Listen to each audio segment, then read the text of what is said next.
Hoje você vai ouvir a confissão de uma mulher que acreditou no amor por mais de 20 anos.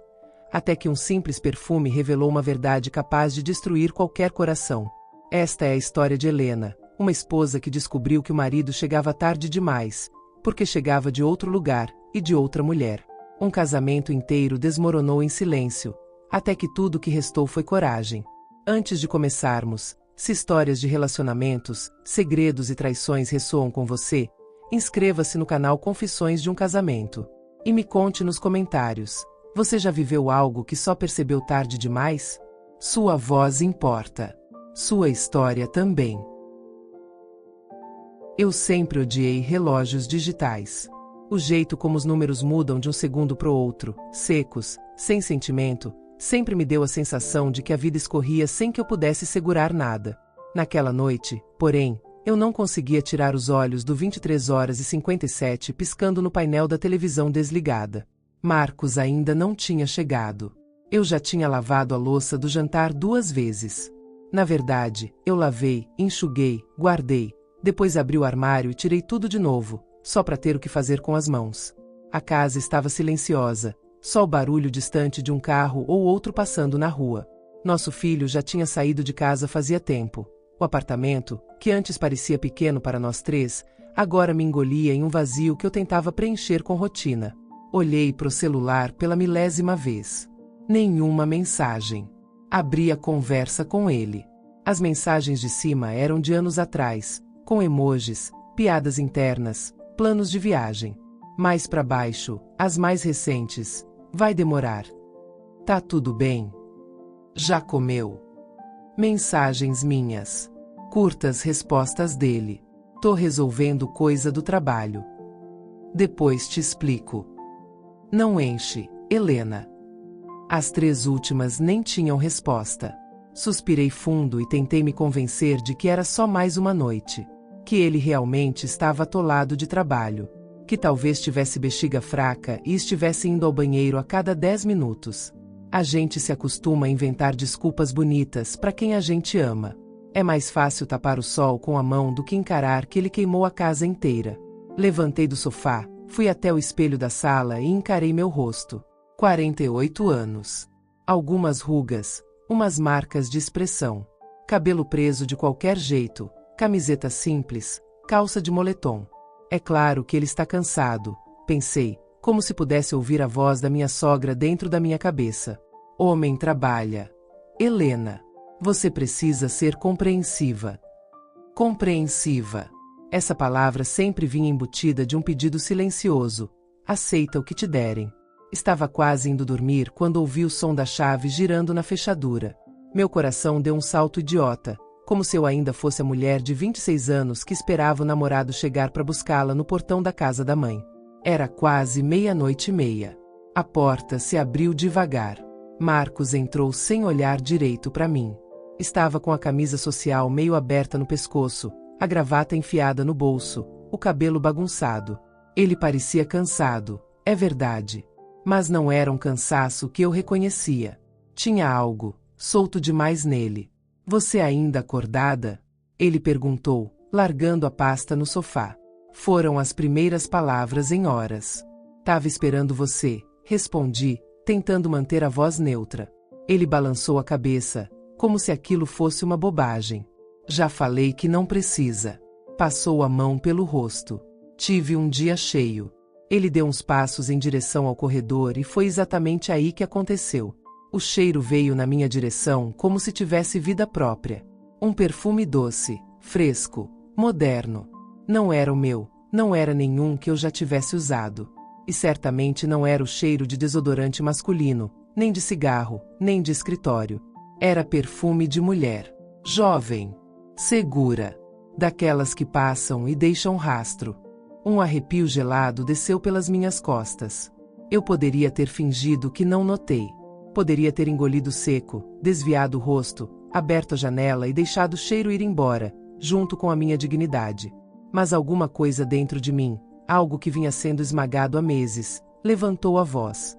Que perfume é esse? Perguntei, antes mesmo de conseguir preparar uma frase melhor. Ele parou. Só por um segundo. Um congelamento minúsculo entre um passo e outro. Depois se virou para mim, os ombros um pouco tensos demais. Que perfume o quê, Helena? Ele franziu a testa, irritado, como se eu tivesse perguntado uma insanidade. Esse cheiro. Levantei a mão no ar, apontando vagamente na direção dele, como se o aroma fosse visível. Você tá com cheiro de perfume feminino. Ele olhou para a própria camisa, passou a mão, como se quisesse checar. Ah, isso! Forçou um riso curto. Deve ser da recepcionista lá do escritório. Ela vive passando perto, oferecendo café, essas coisas. Você sabe como é. Ou do metrô, do ônibus, gente esbarrando. Ele falou rápido demais. Eu fiquei em silêncio, mas o perfume parecia crescer, me envolvendo. Tinha nota de baunilha, alguma coisa cítrica, talvez jasmim. Eu não entendia muito de perfumes, mas entendia de detalhes. E nenhum detalhe daquele fazia sentido dentro da nossa casa. Marcos. Chamei, mais baixa. Você tá chegando todo dia tarde. Trabalho. Respondeu. Automático. E agora, com cheiro de perfume que não é meu. Ele bufou, virou de costas. Lá vem você com essas teorias, murmurou. O que você quer, Helena? Que eu pare de trabalhar. Que eu traga um atestado em papel toda vez que chegar depois das 10. O tom agressivo doeu mais do que as palavras. Não era a primeira vez. Ultimamente, qualquer coisa que eu dissesse virava motivo para ele me chamar de neurótica, controladora, exagerada. Eu só queria saber onde você estava, falei, sentindo minha voz fraquejar. São quase meia-noite. Ele pegou a pasta do sofá com mais força do que precisava. Eu estava resolvendo coisa do escritório. Já falei. Olhou para mim como se estivesse falando com uma criança teimosa. Você não confia em mim? Era engraçado ele perguntar isso. A confiança tinha sido um alicerce sólido por quase 2 décadas. Eu confiava tanto que nem imaginava verificar nada. Mas naquele instante, com aquele perfume me dizendo o contrário, a pergunta soou como piada.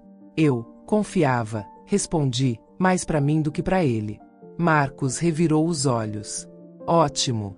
Agora vai começar aquele drama todo de novo? Jogou a pasta no chão. Helena, você precisa procurar alguma coisa para fazer. Ficar em casa o dia inteiro te deixa com a cabeça cheia de coisa. Engoli seco. Eu trabalhava meio período, cuidava da casa, da alimentação dele, das contas, das consultas médicas da sogra. Mas, na narrativa dele, eu estava em casa o dia inteiro sem fazer nada. Eu não tô inventando coisa, sussurrei. Eu só senti um perfume.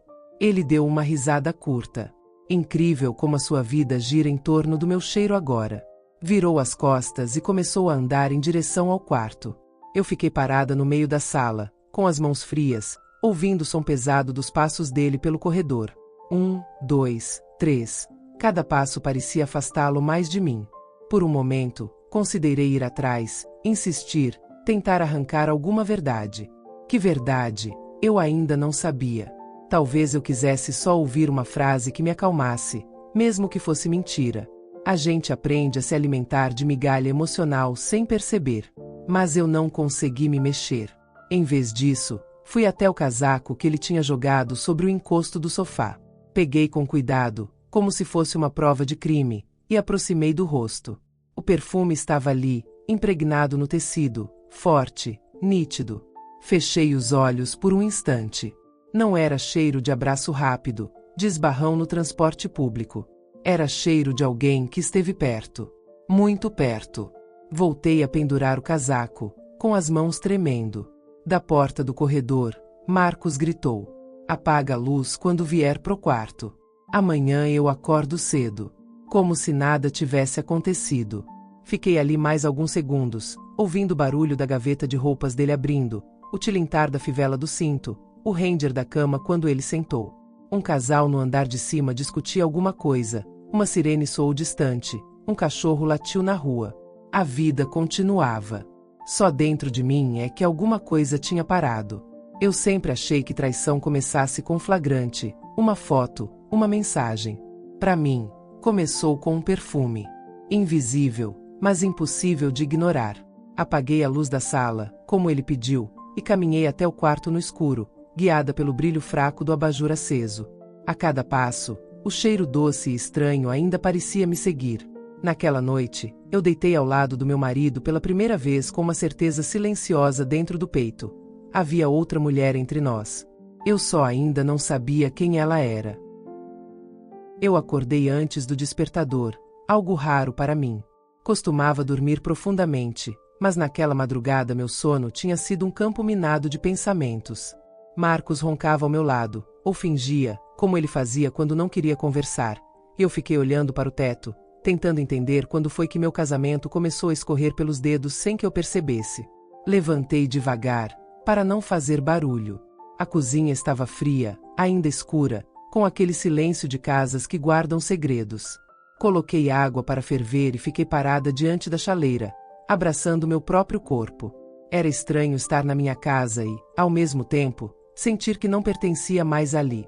Quando Marcos finalmente apareceu, já de banho tomado e roupa passada, eu estava sentada com uma xícara nas mãos, sem realmente sentir o sabor do café. "Bom dia", disse ele sem olhar para mim. "Bom dia." Ele abriu a geladeira, pegou o suco, tomou direto da garrafa, algo que eu sempre reclamei, e fechou com força. Meu olhar se fixou no pescoço dele, procurando alguma marca que não fosse minha, procurando qualquer coisa que justificasse o perfume da noite anterior. Mas não encontrei nada. "Que horas você chegou ontem?" perguntei, tentando parecer calma. "Lá vem você", ele resmungou, passando a mão no rosto. "Você não cansa?" Eu só perguntei a hora. "Cheguei tarde." "Pronto." "Mais alguma coisa?" Havia tanta impaciência, tanta irritação na voz dele que eu me senti pequena, como se estivesse sempre invadindo um espaço que antes era meu por direito. "Você tomou banho logo que chegou", falei, mas para mim mesma. "Helena, pelo amor de Deus." Ele bateu o copo na pia. "Eu tomei banho porque eu trabalhei o dia inteiro." "Qual o problema?" Eu respirei fundo. Ele sempre foi bom em inverter, distorcer, virar tudo contra mim. Era como tentar segurar areia com as mãos. Quanto mais eu tentava entender, mais escorregava. "Não é o banho", sussurrei. Ele finalmente me olhou. E não era o olhar de um marido cansado. Era um olhar defensivo demais para alguém que não tinha nada a esconder. "Então o que é?" perguntou, cruzando os braços. "O perfume." Ele riu sem humor. "De novo essa história. É que não é a primeira vez." O silêncio que veio depois foi pior do que qualquer resposta. Marcos demorou alguns segundos para falar, e quando falou, elevou a voz como se eu tivesse o insultado. "Você tá precisando de terapia, Helena. De verdade. Isso tá ficando feio. Cheirar roupa, ficar acordada, inventar coisa, isso não é normal." Inventar. A palavra caiu como pancada. Antes que eu pudesse responder, ele pegou a carteira, o celular e caminhou até a porta. "Vou me atrasar", disse, abrindo-a. "E, por favor, tenta não estragar a minha cabeça hoje.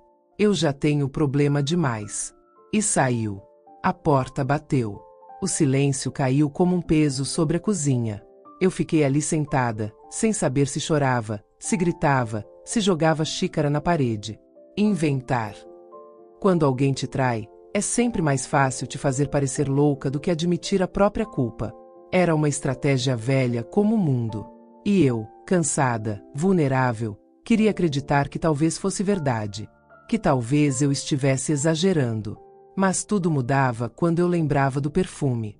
Aquele cheiro doce, jovem, fresco. Nada no meu guarda-roupa, na minha vida, ou no nosso casamento tinha aquele aroma. Não havia universo possível em que aquele perfume viesse do escritório. Eu precisava observar. Precisava prestar atenção. Precisava guardar as peças. Saí para trabalhar com um nó no peito. A cada carro que passava, parecia sentir uma pontada daquele perfume novamente, como se estivesse impregnado no ar. Na aula, meus alunos faziam perguntas e eu respondia no automático. Durante o intervalo, fui ao banheiro e fiquei olhando meu rosto no espelho, de novo. Era como se eu estivesse tentando descobrir a mulher que eu tinha virado enquanto tentava salvar um casamento que não queria ser salvo. Quando voltei para casa tarde, encontrei minha sogra sentada na sala, como sempre fazia sem avisar. "Ah, Helena", disse ela, com aquele tom que sempre carregava julgamento. Marcos me contou que você anda com umas ideias estranhas. É claro que contou. Ele disse que você tá com ciúme do trabalho dele, e que isso tá atrapalhando a paz da casa. Paz. A paz que eu sustentava sozinha há anos. Eu só fiz uma pergunta. Respondi. Pois então pare de fazer, retrucou ela. Homem não gosta dessas coisas. Fica inseguro, irritado. Você devia confiar mais no meu filho. Confiar. Uma palavra bonita de se dizer quando não se é a pessoa traída. Minha sogra ficou na sala por quase uma hora falando, reclamando do meu temperamento, me explicando como ser esposa, como agradar um homem, como acalmar a casa. Eu só a ouvi. Não porque eu concordava, mas porque eu sabia que, para ela, toda mulher sempre seria culpada. Quando ela finalmente foi embora, fiquei sozinha com o som abafado do portão fechando. E, naquele silêncio, comecei a notar outras coisas. A roupa que Marcos usava não combinava com o suposto ambiente de trabalho. O corte de cabelo recente. As mensagens cada vez mais curtas. Os jantares cancelados. As promessas quebradas sem explicação. A impaciência constante. Os olhares desviados. Os abraços mecânicos. Lembrei de algo que li uma vez. A traição começa muito antes do beijo. E eu sabia, dentro de mim, que estava vendo os primeiros sinais. Mas a confirmação, aquela que quebra a alma pela metade, ainda estava por vir. Eu só não imaginava o quanto iria doer. Eu passei os dias seguintes tentando me convencer de que ainda podia salvar alguma coisa, mas o que eu fazia, na verdade, era adiar o inevitável. Quando o amor começa a morrer, ele não desaba de uma vez. Ele vai murchando nos detalhes, nos silêncios, nos olhares que antes eram cheios e agora escorregam para longe. No caso de Marcos, a indiferença virou rotina, e eu virei um fantasma dentro da minha própria casa. Na quarta-feira, ele chegou novamente tarde. Não tão tarde quanto na noite do perfume, mas tarde o suficiente para eu sentir aquela pontada familiar de inquietação. Sentei na sala com a televisão ligada no mudo, só para preencher o silêncio, e quando ouvi a chave, meu corpo inteiro travou. Ele entrou despreocupado, com o celular na mão. Riu discretamente antes de guardar o aparelho no bolso. Não era riso de quem leu uma mensagem de trabalho. Oi, disse ele, sem emoção. Oi. Ele passou direto por mim, como se eu fosse um móvel fora do lugar. Eu reparei no casaco dele. Era novo. Ele nunca comprava roupas sem me mostrar ou perguntar. Mas talvez essa fosse a nova versão dele, a versão que me escondia coisas. Você comprou roupa nova? Perguntei, tentando soar casual. Ele parou por meio segundo, o suficiente para eu perceber a hesitação. Comprei, disse, ainda de costas. Algum problema? Não, respondi, mesmo sabendo que tinha, sim, um problema. Só não era o casaco. Quando ele foi para o banho, fui até o sofá e peguei a camisa que ele deixou jogada.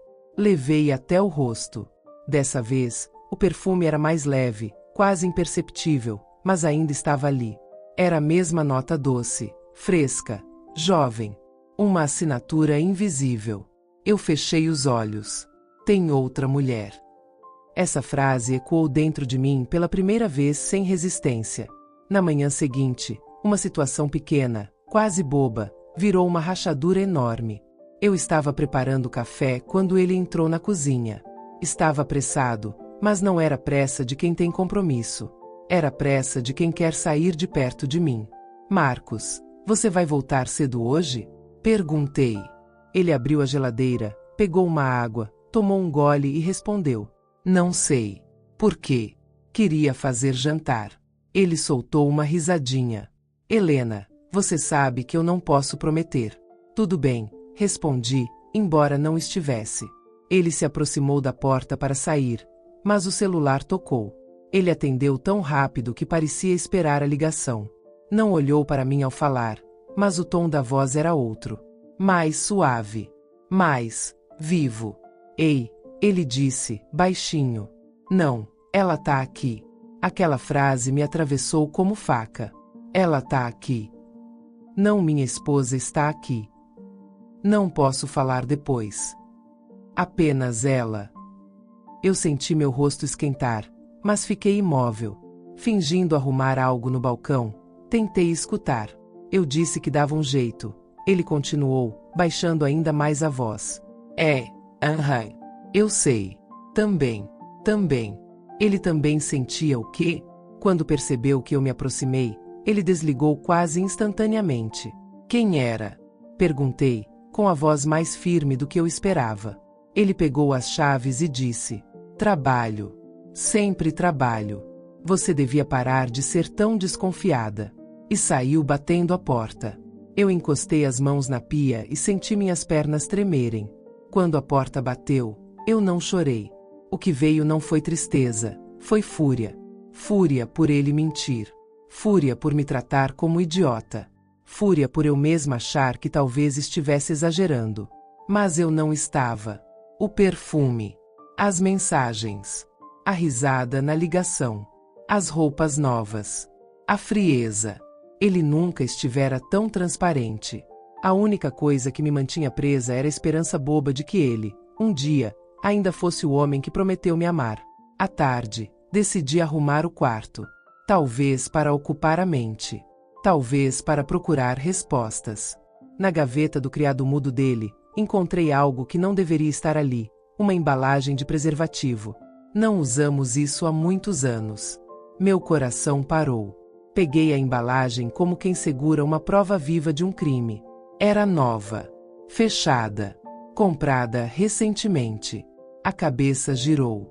Sentei na beira da cama e fiquei olhando aquilo por longos minutos, tentando entender o que uma mulher casada deveria sentir ao encontrar algo assim.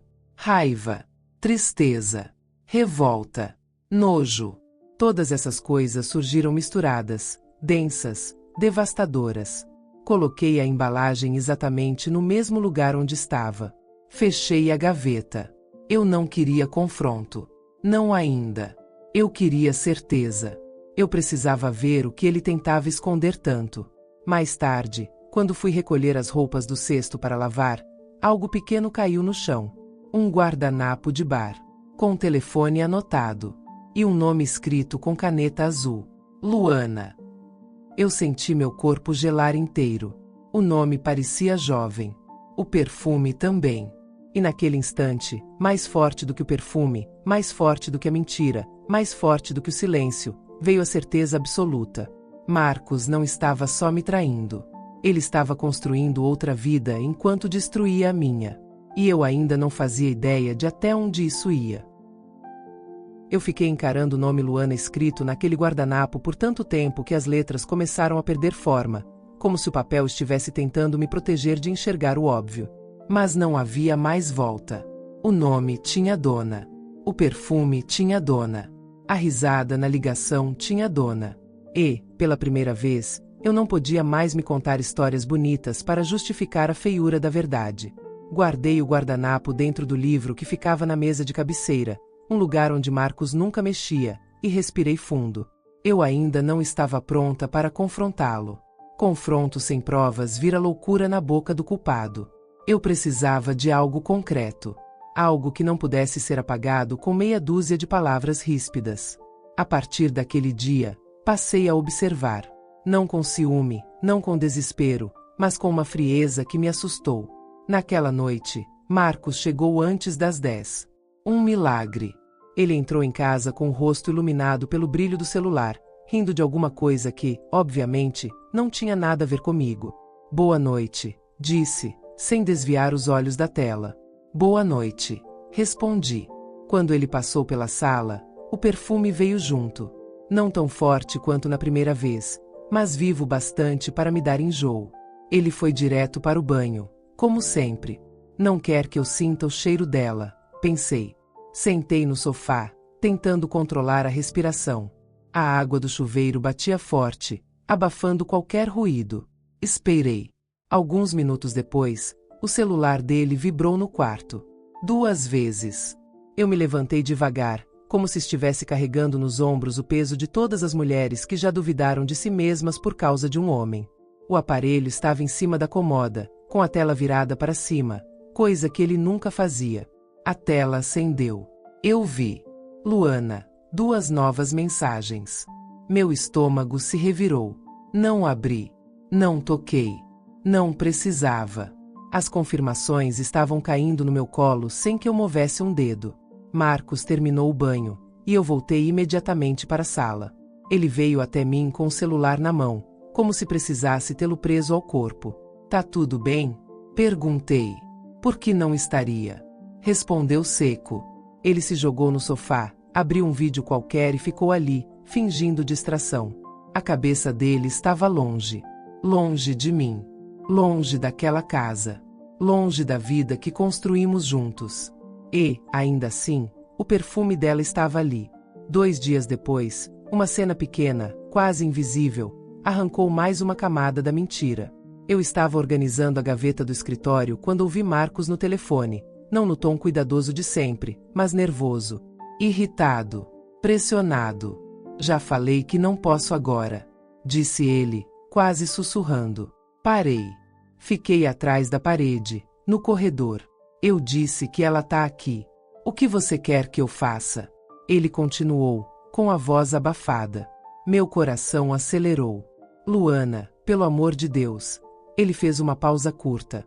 Eu sei. Eu sei. Eu vou dar um jeito. Ele desligou na mesma hora, como se tivesse medo de ser pego respirando errado. Quando ele me viu, tentou disfarçar com um sorriso fraco, mas o rosto estava tenso. Quem era? Perguntei, como se fosse uma esposa distraída. Trabalho. Disse. Sempre trabalho. Uma funcionária nova. Tá perdida nos relatórios. Funcionária nova. Luana. Perfume doce. Mensagens vivas. Ele estava me dando todas as peças, só não esperava que eu soubesse montá-las. A coisa ficou impossivelmente clara na sexta-feira.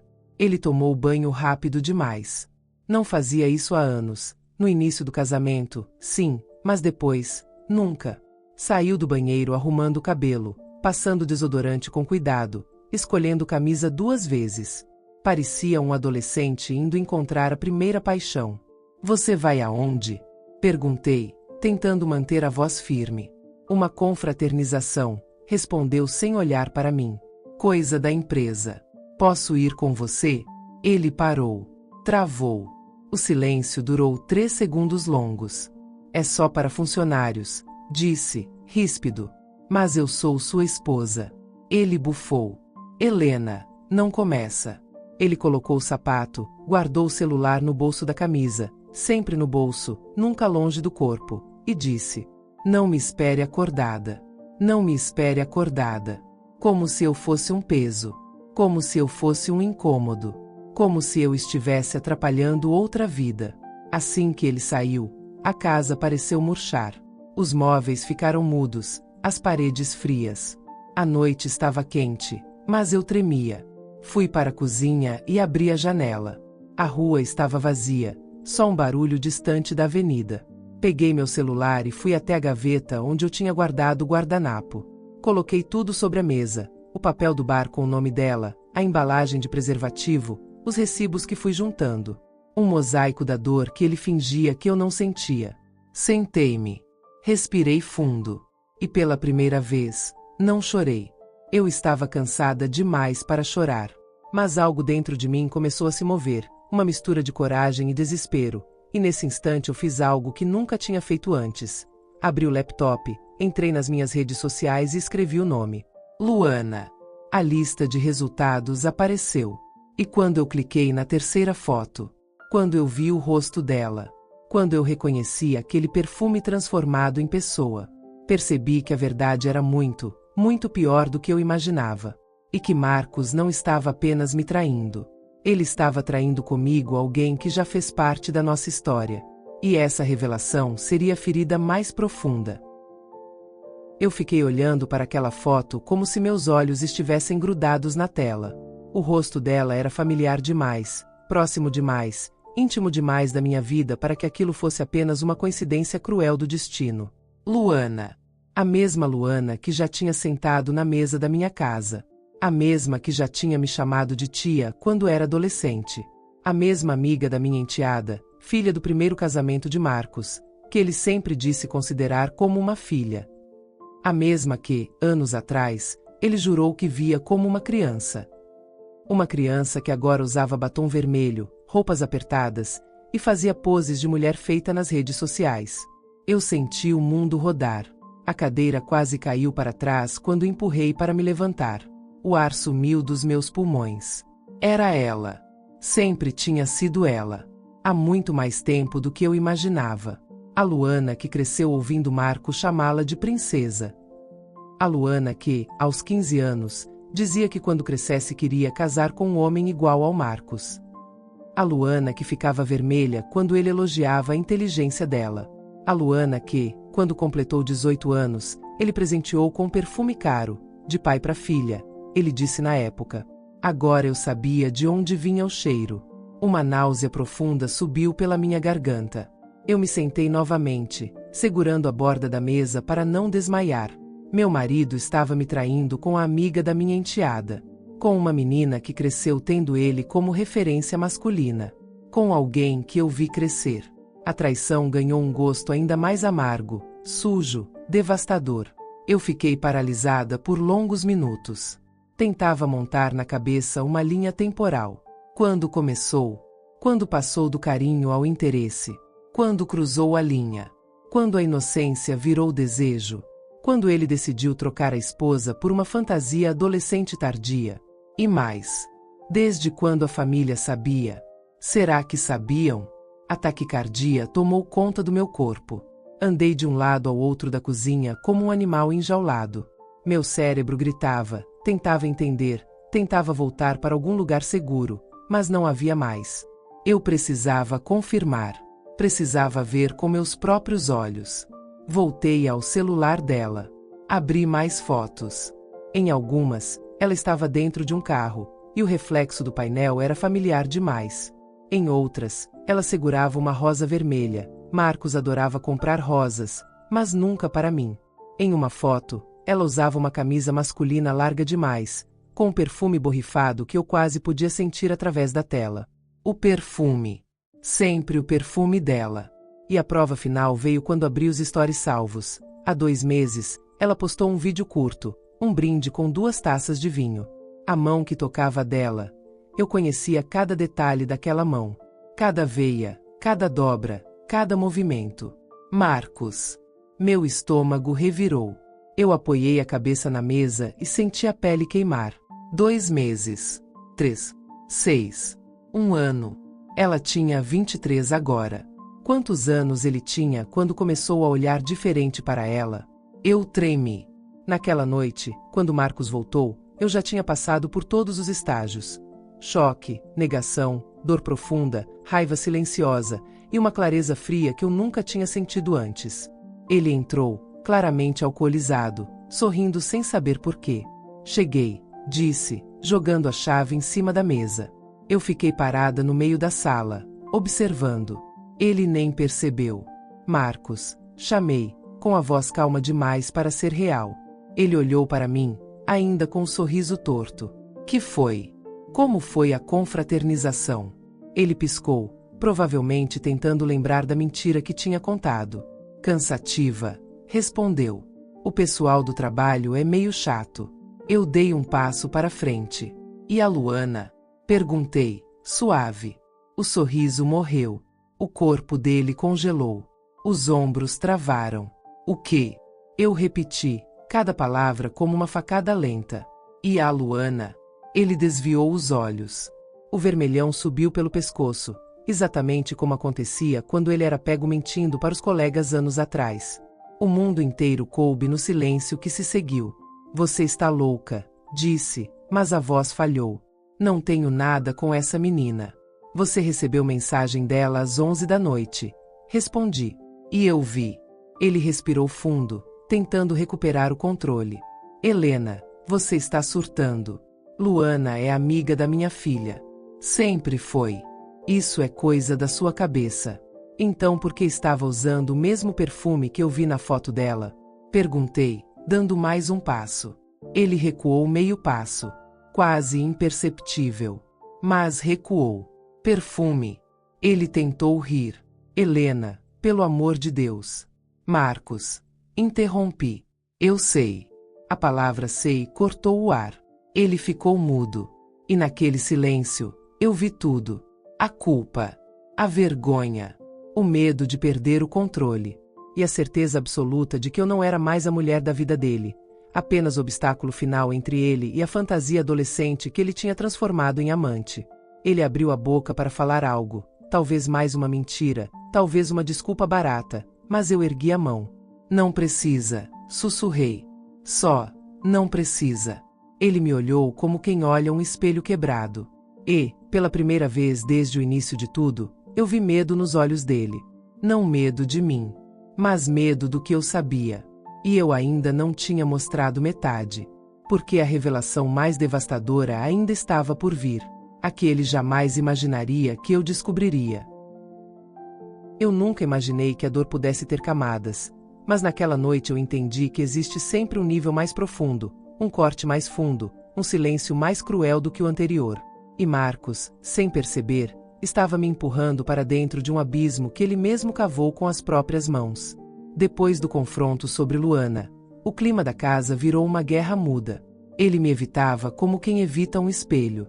Andava pela casa com passos rápidos, respiração curta, e um estado de alerta que denunciava não arrependimento, mas medo de ser exposto. Eu estava calma demais. E ele sabia. A calma é sempre o primeiro sinal de que uma mulher parou de acreditar. Na manhã seguinte, Marcos acordou cedo, se arrumou rápido e saiu sem tomar café, como se fugir de mim fosse prioridade absoluta. Eu ouvi a porta bater e fiquei no quarto, sentada na beira da cama, sentindo um vazio que não parecia dor, mas algo muito mais perigoso, clareza. A clareza do tipo que transforma uma esposa traída numa investigadora meticulosa. Levantei, respirei fundo e comecei a separar mentalmente tudo o que eu já sabia. Ele estava traindo. Era com a Luana. Fazia algum tempo.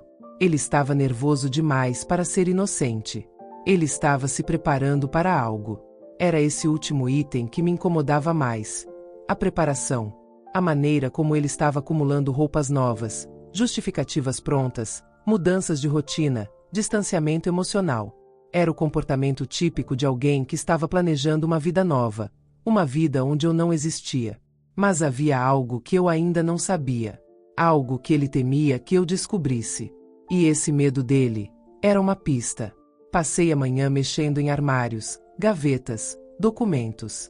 Não era apenas dor que me movia, era um instinto. Mulheres traídas desenvolvem um sexto sentido que jamais falha. Na terceira gaveta do escritório, encontrei uma pasta.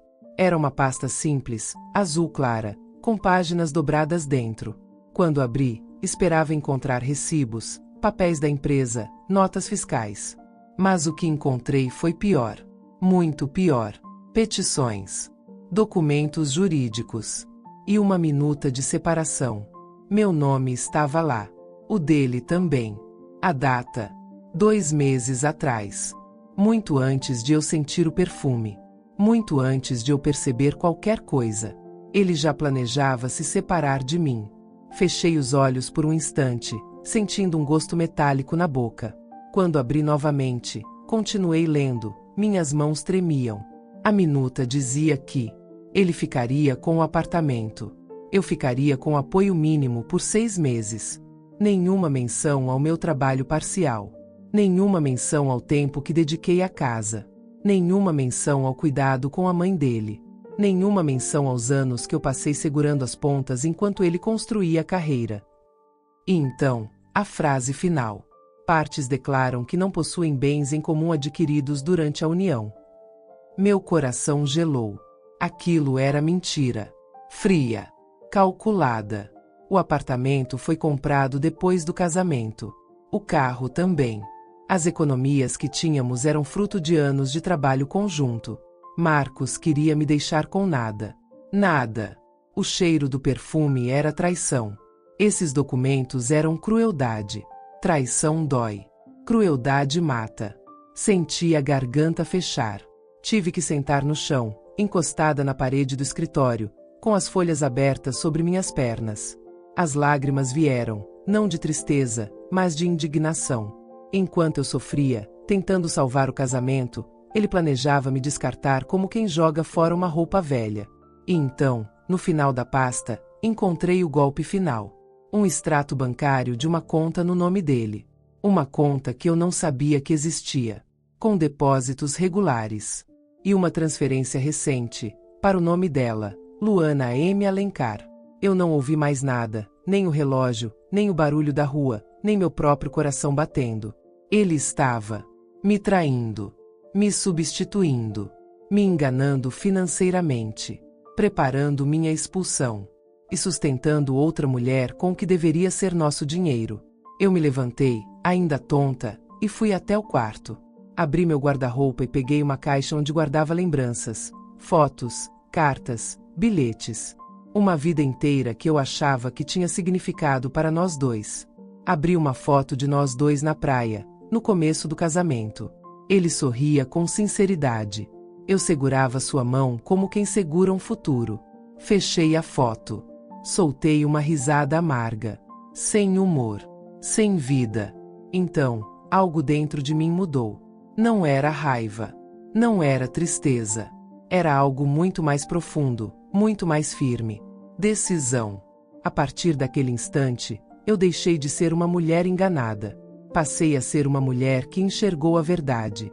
E quando uma mulher finalmente enxerga, realmente enxerga, nada mais pode ser escondido dela. Naquela noite, Marcos voltaria para casa. Cheiro de perfume ou não, desculpas prontas ou não. Eu não seria a mesma. E ele não estava preparado para a versão de mim que despertou naquele dia. Ele achava que tinha tirado tudo de mim.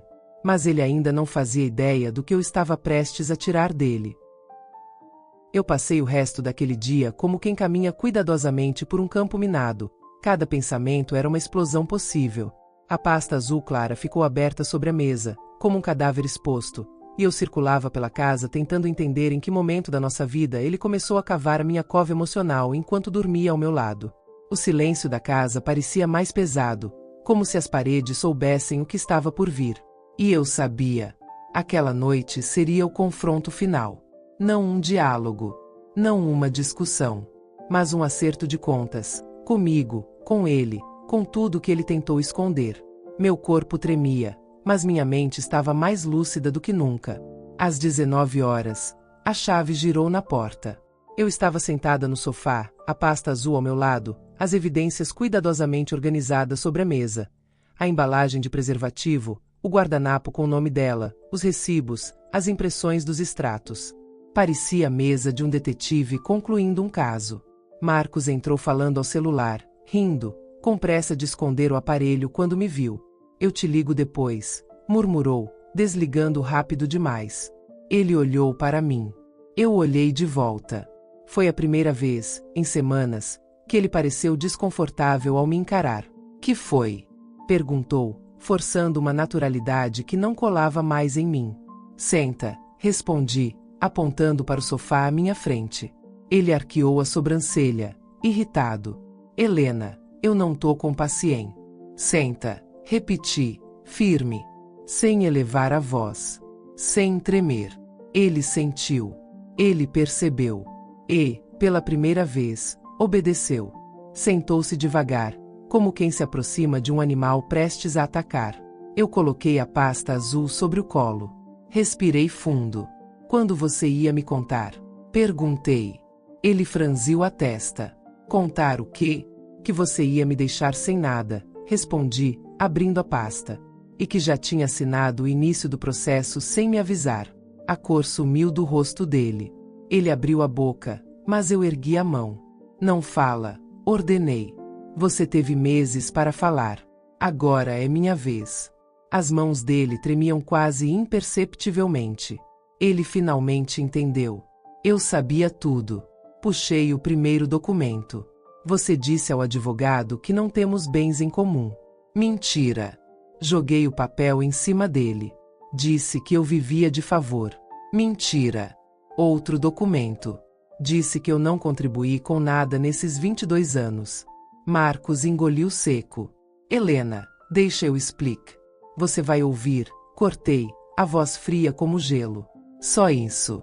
Ouvir. Ele apertou as mãos nos joelhos. Peguei o extrato bancário. E aqui, continuei, está a transferência que você fez para Luana. Uma pausa. Todo mês. Ele fechou os olhos.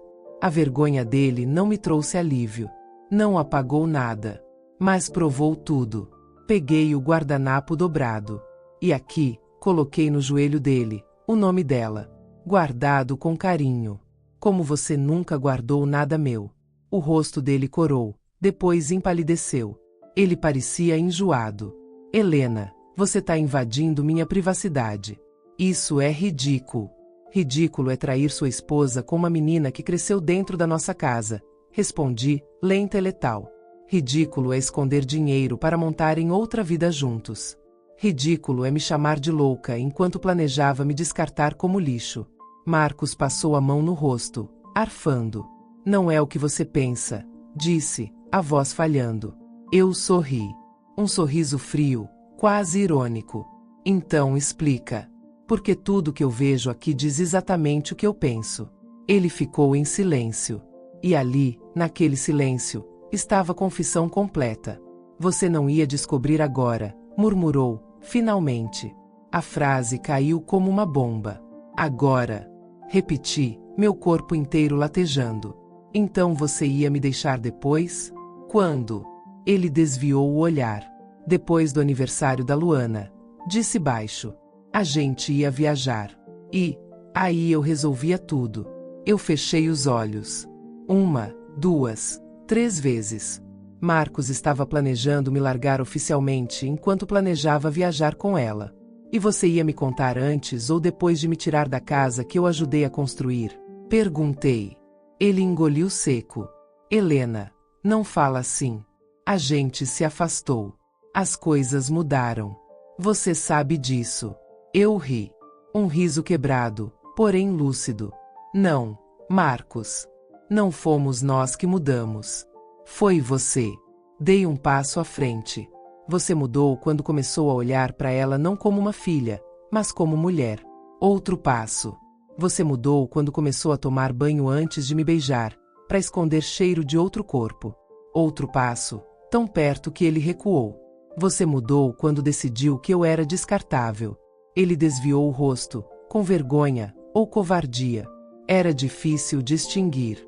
O que você quer? Perguntou, cansado, derrotado. Mas não arrependido. Verdade, respondi. Só isso. Ele me olhou com olhos vazios.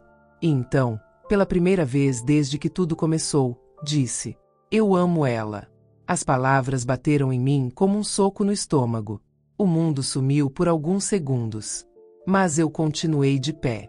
Você, minha voz falhou por meio segundo, mas eu respirei fundo. Amo uma menina 20 anos mais nova. Que cresceu olhando para você como pai. Você entende o quão doente isso soa? Ele apertou os olhos, irritado, humilhado, mas sem coragem de responder. Helena, murmurou. Eu não planejei isso. Mas planejou me destruir, sussurrei. E conseguiu. Até hoje. Ficamos em silêncio. Eu estava em pé. Ele, sentado, pequeno pela primeira vez. E então, sem gritar, sem chorar, sem implorar, eu finalizei. Marcos, nosso casamento acabou. Tirei a aliança do dedo e coloquei na mesa. Mas você... Me aproximei, olhando diretamente nos olhos dele. Você não faz ideia do que eu vou fazer com o que descobri. Os olhos dele finalmente se encheram de medo. Não da perda do casamento, mas da mulher que eu tinha acabado de me tornar. E, naquele instante, eu percebi. A vingança, quando nasce do que nos destruiu, não vem com gritos. Vem com silêncio, com planejamento e com uma força que eles nunca imaginaram que tínhamos. Marcos achou que tinha tirado tudo de mim, mas ele apenas me deu algo que eu nunca tive: o poder de escolher como a história dele terminaria. Eu fiquei ali, de pé, olhando Marcos desabar lentamente, como quem finalmente enxerga o próprio reflexo sem filtros. Ele parecia menor, mais fraco, mais velho, quase patético. E pela primeira vez desde que tudo começou, eu percebi que não era eu quem estava perdendo, era ele. Eu não tremia, não chorava, não implorava. A mulher que entrou naquela sala meses atrás havia morrido. A que estava ali agora era outra. Uma que sabia a verdade. Uma que não precisava mais de respostas. Uma que havia deixado de amar. E, no lugar do amor, havia encontrado dignidade. Naquela noite, dormimos em camas separadas. Sem briga. Sem discussão. Ele tentou falar comigo antes de deitar, mas eu apenas ergui a mão, pedindo silêncio. Amanhã conversamos, disse. Mas não era verdade. A conversa final já tinha acontecido. O resto seria apenas consequência. Deitei e dormi profundamente pela primeira vez em meses. Às vezes, a paz não vem da reconciliação. Ela vem do fim. No dia seguinte, acordei antes dele. A casa estava silenciosa, e pela primeira vez esse silêncio não doía. Era libertador. Preparei um café forte, vesti uma roupa que eu gostava, mas que deixará de usar porque não combinava com uma mulher casada, e me sentei à mesa com um caderno, uma caneta e os documentos da pasta azul. Quando Marcos acordou, desceu as escadas devagar. Ele parecia destruído, embora tentasse disfarçar. Helena, disse, sem coragem de continuar. Senta, respondi, com calma. Ele sentou. Eu abri o caderno. Eu não vou brigar pelo seu amor, falei. Isso eu perdi.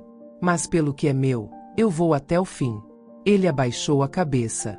Eu sei, murmurou. Você vai ligar para o seu advogado agora. Continuei. E vai cancelar esse processo mentiroso. Ele ergueu os olhos, assustado. Helena, isso não é tão simples. É, sim, interrompi. Ou eu encaminho tudo isso. Empurrei a pasta azul na direção dele, para sua filha, para sua mãe, para a empresa, para Luana. E para a polícia, se for necessário.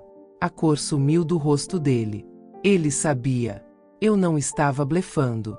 Eu não quero confusão, disse, a voz tremendo. Então faça o certo. Ele pegou o celular com mãos trêmulas e ligou. Eu ouvi cada palavra. Doutor, é Marcos. Precisamos cancelar aquele processo. Sim. Agora. Uma parte da minha alma sorriu, não por vingança, mas porque finalmente eu tinha algo que ele tentou tirar de mim. Poder sobre minha própria vida. Nos dias seguintes, Marcos parecia uma sombra dentro de casa. Caminhava devagar, evitava contato visual, tentava iniciar conversas que eu não tinha interesse em ter. Não havia espaço para diálogo. Não havia mais casamento. Eu não gritava. Não chorava. Não o insultava. Eu apenas existia ao lado dele como quem aguarda o fim de um contrato antigo. E ele percebia isso. E isso desesperava mais do que qualquer briga teria feito. Na sexta-feira, tomei a decisão final. Marcos, disse, chamando na sala. Você vai sair de casa amanhã. Eu já arrumei suas coisas no quarto de hóspedes.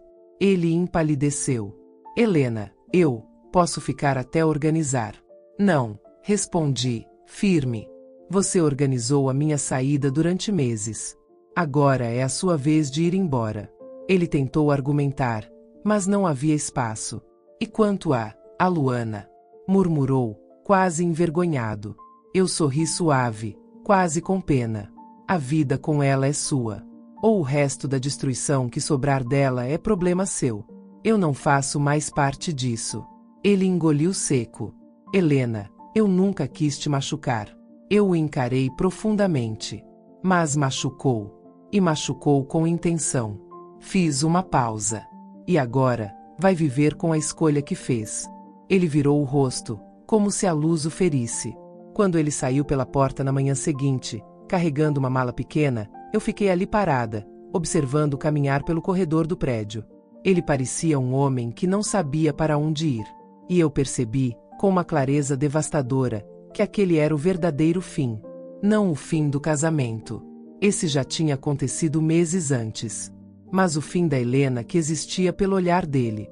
Eu fechei a porta devagar. Respirei fundo. A casa parecia maior. E, pela primeira vez em muito tempo, eu me senti leve. Dolorida. Sim. Marcada. Sim. Mas leve. Peguei minhas coisas, sentei no sofá e olhei pela janela. A vida lá fora seguia, indiferente. E, pela primeira vez desde o perfume, eu senti que podia seguir também. Porque a verdade é que a traição dele me destruiu. Mas foi ela, também, que me libertou. No fim, a dor não me matou. Ela me devolveu a mim mesma. E isso, nem Marcos, nem Luana, nem mentira alguma poderia tirar de mim novamente. Se esta história tocou você, lembre-se, às vezes, a maior força nasce exatamente do lugar onde fomos quebradas. Helena descobriu a verdade mais dolorosa, mas também encontrou a própria liberdade. E cada mulher que passa por algo assim merece ser ouvida. Se você quer acompanhar mais histórias intensas sobre amor, perda e renascimento, inscreva-se agora no canal Confissões de um Casamento. E deixe nos comentários qual parte desta história mais mexeu com você.